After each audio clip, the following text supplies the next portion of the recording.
हफ्ते की रात गए सुप्रीम कोर्ट के फैसले की बाज़गश्त अभी तक मुल्क भर में सुनी जा रही है। अदालती फैसले में कहा गया है कि इलेक्शन कमीशन 2021 से पीटीआई को पार्टी इंतखाबात करवाने का कह रहा है। पेशावर हाई कोर्ट को लाहौर हाई कोर्ट में ज़ेरे इल्तिवा मुकदमे के बारे में नहीं बताया गया। अदालत ने कहा कि पीटीआई ने बादिउन नज़र में इंतखाबात होने के कोई शवाहिद ही नहीं दिए। इलेक्शन कमीशन ने इसी बिना पर 13 दीगर जमातों के खिलाफ भी कार्रवाई की, जबकि एक पार्टी ऑल पाकिस्तान मुस्लिम लीग का वजूद ही खत्म कर दिया गया। फैसले में लिखा गया है कि पार्टी आइन के मुताबिक इंट्रा पार्टी इलेक्शन न करवाने पर इलेक्शन कमीशन इलेक्शन एक्ट के सेक्शन 215 के तहत कार्रवाई का मजाज है। इलेक्शन एक्ट के सेक्शन 209 की खिलाफ वर्जी होगी तो इलेक्शन एक्ट के सेक्शन 215 के तहत इलेक्शन कमीशन कार्रवाई करेगा। सुप्रीम कोर्ट के इस फैसले पर आईनी हलकों में दो तरह की आरा पाई जाती हैं। एक हलके की राय में ये फैसला पीटीआई की अपनी गफलत का नतीजा है। इसे इंट्रा पार्टी इलेक्शन के लिए आईनी और कानूनी निकात पर अमल करना चाहिए था। दूसरी तरफ ऐसी आवाजें भी मौजूद हैं जिनका मौक़िफ़ है कि सुप्रीम कोर्ट के इस फैसले में आइन के आर्टिकल 17 को सामने नहीं रखा गया, जो शहरियों को सियासी जमात बनाने की इजाज़त देता है। यह हल्का सुप्रीम कोर्ट के फैसले को ज़रूरत से ज़्यादा शदीद और कड़ी सज़ा से ताबीर करते हुए बुनियादी हुकूक के लिए बहुत बड़ा दचका करार देता है। इस फैसले के सियासी मुज़म्मरात के साथ साथ कानूनी इबहाम को भी सामने लाया जा रहा है। जैसे इलेक्शंस एक्ट का सेक्शन 208(5) कहता है कि अगर कोई सियासी जमात मुकर्ररा वक्त के अंदर इंट्रा पार्टी इंतखाबात करवाने में नाकाम रहती है तो उस पार्टी पर जुर्माना लागू होगा। कानूनन दानिस्ता तौर पर सेक्शन 208 में मजीद सजाएं शामिल नहीं की गई, लिहाजा पीटीआई के खिलाफ इलेक्शन कमीशन की कार्रवाई को कानूनी मैंडेट से बालातर करार दिया गया है। मजीद बरान 2017 इलेक्शन एक्ट का सेक्शन 215 सिर्फ पार्टी को इस चीज का पाबंद करता है कि वो बस एक सर्टिफिकेट जमा करवा दे कि उसने कानून और अपने पार्टी आइन के मुताबिक इंट्रा पार्टी इंतखाबात करा दिए हैं। इस फैसले का जो भी आइनी या कानूनी जवाज हो, मगर ये बात तय है कि ये फैसला बड़े सियासी असरात मुरत्तब करने जा रहा है, वो भी ऐसे वक्त में जबकि इलेक्शन में चंद हफ्ते बाकी हैं। इसी मामले पर पैनल की राय आपके सामने रखेंगे। पैनल में हमारे साथ हैं हसन निसार, इफ्तिखार अहमद, जैगम खान और अबसार आलम साहब। आप चारों का बहुत शुक्रिया। प्रोग्राम का पहला सवाल आप सबके लिए। इलेक्शन एक्ट के सेक्शन 215 के तहत पीटीआई बल्ले से महरूम, सुप्रीम कोर्ट का फैसला। तारीख इस फैसले पर फैसला करेगी। बैरिस्टर अली जफर, तारीख में इंतखाबी निशान के फैसले को कैसे याद रखा जाएगा? इफ्तिखार साहब। देखिए, याद है कि ये फैसला है, इसमें पीटीआई बतौर जमात रिव्यू या अपील में जाएगी, देखने के वहाँ पे क्या होता है। अब तक जो हमारे सामने कानूनी मसला आया है उसमें तो ये नज़र आता है कि बादल नज़र में पाकिस्तान तहरीक इंसाफ के वकला अपने केस को सही तौर पे प्लीड नहीं कर सके और काफ़ी हद तक उन्होंने इसको सियासी बनाने की कोशिश की। अगर आप उस रोज़ की कंक्लूडिंग जो रिमार्क्स हैं वो सुने तो वो साफ बता रहे हैं कि वो सियासत की बात कर रहे हैं और उनको पता था कैमरे चल रहे हैं और ये लाइव ब्रॉडकास्ट है, तो अपनी बात को पहुंचाना चाह रहे थे। कानूनी नुक्ते नहीं थे वो, तो नतीजे में एक फ़ैसला आ गया। अब जो अहम सवाल है आपका वो है कि सियासी मुज़मरात, सियासी असरात, तमाम के तमाम लोग जिनका तल्लुक़ पीटीआई से था, जिनकी फ़हरिस्तें पीटीआई ने इस फैसले से एक रोज़ पहले जारी कर दी थी, कौमी असम्बली की और सूबाई असम्बली की, वो मौजूद हैं। वो तमाम के तमाम लोगों को निशान नहीं मिला बल्ले का, उनको मुख्तलिफ निशान दे दिए गए हैं। अब उन निशानात पर इलेक्शन लड़े थे। मैं एक बात पहले भी आपके प्रोग्राम में कह चुका हूँ कि अगर मैं अपने इलाके में एक सियासी काम करता हूँ तो लोग मुझे जानते हैं कि मेरी सियासी वाबस्तगी क्या है। अगर उनकी लॉयल्टीज़ मेरे साथ हैं, अगर वो मेरे सियासी पैगाम से मुतासर हैं और उसके हामी हैं, तो वो मेरे साथ ही खड़े रहेंगे, ख़्वाह मेरे पास निशान कुछ हो। इसमें ज़्यादा से ज़्यादा 5 या 6% फ़र्क पड़ सकता है, और वो भी इस नुक्ते पे कि ये हमारे लोग अनपढ़ हैं, वो एक निशान के हवाले से तो लोगों को शनाख्त करने में आसानी महसूस करते हैं। अगर वो निशान नहीं होगा तो उनको आइडेंटिफाई करने में दिक्कत होती है। लेकिन ये नफ़ी करते हैं सारे लोग उस हकीकत की कि क्या पाकिस्तान में आज़ाद इलेक्शन लड़ने वालों के कामयाबी हमने नहीं देखी। इफ्तिखार साहब, आप हमारे प्रोग्राम में बहुत बार ये बात कह चुके पहले कि बल्ले से महरूम इतनी बड़ी जमात को नहीं होना चाहिए जिसके इतनी बड़ी तादाद में वोटर मौजूद है। 18 के इंतखाब को जीत कर वो आगे आई। इतनी बड़ी तादाद में ये वोटर जो है उसके लिए एक मायूसी की बात है जो बल्ले के साथ अटैच है। जो लोग इलेक्शन लड़ने जा रहे हैं वहाँ फ्लोर क्रॉसिंग की आसानी बहुत से बात करने देती तो शायद ये फ्लोर क्रॉसिंग का भी जवाब मैं आपको अपने सवाल में दे जाता।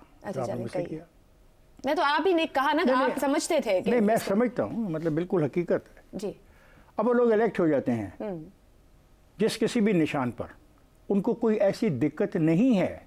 हाँ, मैं ये माने लेता हूँ कि 5-7% वोट उनका कम हो सकता है, कि मैं सिर्फ इसलिए मान रहा हूँ कि मैं इस बहस में शामिल हूँ। जब वो इलेक्ट होकर आ जाएंगे तो दुनिया की कोई ताकत उनको पीटीआई में जाने से नहीं रोक सकती। कोई आइन नहीं रोकता, कोई कानून नहीं रोकता। जो नुकसान उनको हुआ वो असल में अक़लियतों की नशिस्तें और ख़वातीन की नशिस्तों को उनको हुआ, ये हकीकत है। लेकिन ये जो तासर सारे मुल्क में दिया जा रहा है कि वो कुछ कर ही नहीं सकते, नहीं, मैं नहीं मानता। अगर उनकी कमिटमेंट है, उनके वोटर्स की उनके साथ कमिटमेंट है, जो मैं समझता हूँ होनी चाहिए, जिस तरह मुझे बताया जा रहा है मुसलसल सोशल मीडिया के ज़रिए, तो फिर मैं इस बिना पे मामलात को किसी ऐसी तरफ ले जाना कि और बंद गली में चले जाएं मुनासिब नहीं होगा। और फिर उनके पास हक है इसका रिव्यू का भी और अपील का भी। जब तफसीली फैसला आएगा वो तो कह दिया वो जाएंगे। तकनीकी बुनियादों पर भी ये फैसला आप समझते हैं कि दुरुस्त है, बहुत बड़ी सजा? तकनीकी का लफ्ज मैं मानता ही नहीं। अच्छा, ठीक है। मैं कहता हूँ कि जो कानून है, जो एक्ट है, उसकी जब वायलेशन करेंगे बिल्कुल, और फिर वायलेशन करके एक अदालत से जाके अपने हक में फैसला ले आएंगे, तो जिस इदारे के खिलाफ वो फैसला लेके आए, उस इदारे के लीगल डिपार्टमेंट ने ये फैसला किया, उसके लीगल विंग ने ये फैसला किया कि वो इसको सुप्रीम कोर्ट में चैलेंज करेगी। और फिर जो कुछ भी सुप्रीम कोर्ट में 2 रोज़ होता रहा, वो वाशगाफ अल्फाज से आप लोगों तक पहुंचा, वो आपके सामने है। आप भी तो फैसला करने वालों में शामिल है या नहीं? हम तो सर फैसले पे फिलहाल बात कर रहे हैं और सवाल उठा रहे हैं क्योंकि इंतखाबात में चंद हफ्ते हैं हसन निसार साहब, और ये पीटीआई बल्ले से महरूम हुई है जो इंतखाबी निशान है, और उनके ख्याल में कि ये एक उनसे लेवल प्लेइंग फील्ड तो दूर की बात है, फील्ड भी ले ली गई है। आपके ख्याल में तारीख में ये फैसला कैसे याद रखा जाएगा? क्योंकि बैरिस्टर अली जफर कहते हैं कि तारीख इस फैसले का फैसला करेगी। तारीख तो पाकिस्तान की पूरी तारीख के बारे में जो फैसले करेगी वो बड़े काबिल दाद होंगे। अगले सवाल के हवाले से बात करूंगा। इफ्तिखार के सैर हासिल, हाईली टेक्निकल, साउंड, बिल्कुल जैसे इंजीनियर बात करता है तबसरे के बाद, जिससे मैं मुत्तफिक हूँ। मेरी गुजारिश ज़रा मुख्तलिफ है। लोग कहते हैं कि मुश्ताक यूसुफी, कर्नल शफीकुर रहमान जो बाद में जनरल होकर रिटायर हुए, और कर्नल मोहम्मद ख़ान हमारे अजीम तरीन मिज़ाह निगार हैं 75 साल तारीख़ में। मेरा ख्याल है आज के बाद लोग इलेक्शन कमीशन को इस हवाले से याद किया करेंगे और सरे फहरिस्त रखेंगे। दूसरी तरफ रंगीला, मुनव्वर ज़रीफ, नन्ना, एक नज़र साहब हुआ करते थे मेरे बचपन में, मुईन अख्तर, लहरी जैसे कॉमेडियंस भी किस्सा पारी ना हो जाएंगे। देखिए बात सुने, हम बहुत ढोंगी किस्म के लोग हैं। मुझे एक बात की समझ नहीं है, इलेक्शन करा लो, बोले क्या इलेक्शन करा लो?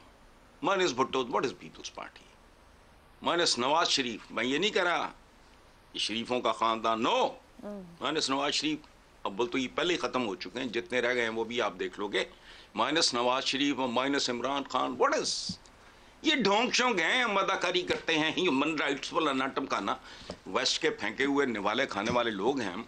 सो उस एतबार से मेरे नज़दीक ये हमारी जो कॉमेडी है नेशनल लेवल पे, कॉमेडी महंगाई को भी बीट कर गई। बस मेरा यही हसन निसार साहब, लेकिन मेरा इस पे फिर एक और सवाल है। आप जिसको कॉमेडी कह रहे हैं, मैं जरा सियासी जमातों में फिर संजीदगी से एक सवाल उठाना चाहती हूँ। 58(2)B के तहत हुकूमतों की बरतरफी हुई तो कुछ सियासी जमातों ने शादियाने बजाए, उसके बाद अदालती फैसले पर एक मुंतखब वज़ीर आज़म को भेजा तो एक और सियासी जमात के सरबराह ने कहा कि इस वज़ीर आज़म को अब इस्तीफा दे देना चाहिए। आज एक बड़ी सियासी जमात इंतखाबात से आउट हो रही है और दूसरी तरफ एक जमात शादियाने बजा रही है। क्या सियासी जमातें वाकई इतनी सादा हैं कि फिर आपकी जबान में मैं कहूं सियासत में कॉमेडी कर रही हैं इस मुल्क के लोगों के साथ?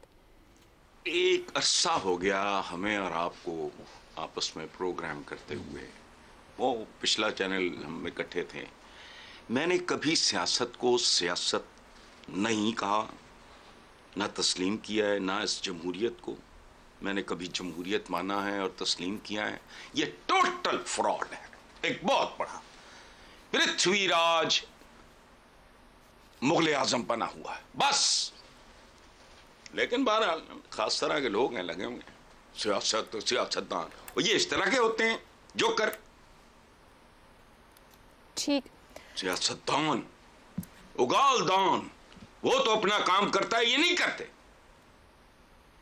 तो मैं तो इनको सियासतदान, सियासत में जमहूरियत शमूरियत, तो all this is fake, fraud as far as I am concerned, खत्म। असल ये जो आपने कहा, ये आप सबके बारे में कह रहे हैं ना, उगालदान है ये सारे। तो मैंने को नाम लिया, मैं पूछना चाह रहा था, वजाहत चाह रहा था। नहीं, टेक्निकली स्पीकिंग मेरे जुमले को अगर कोई नसर निगार पढ़ेगा तो वो क्या कहेगा? तो सब अंग्रेजी समझने वाला पढ़ेगा तो वो कहेगा it is the sweeping statement. मैंने कोई एक्सेप्शन रखी है बीच में? नहीं, आई एग्री। मैं तो आई जस्ट वांटेड कि आप एक दफा इसको दोहरा दें ताकि मुझे समझ आ जाए कि सारे के सारे उगाल दोहरा दिया है ना भाई। ठीक हो गया जी, आपका पॉइंट आ गया। थैंक यू, शुक्रिया आपका बहुत। बहरहाल आप लोग तस्लीम करें ना करें, मुल्क में पार्लिमानी जमहूरियत है, पार्लिमानी निजाम है, सियासतदान सियासत कर रहे हैं, सीखेंगे कब ये एक अलग सवाल है।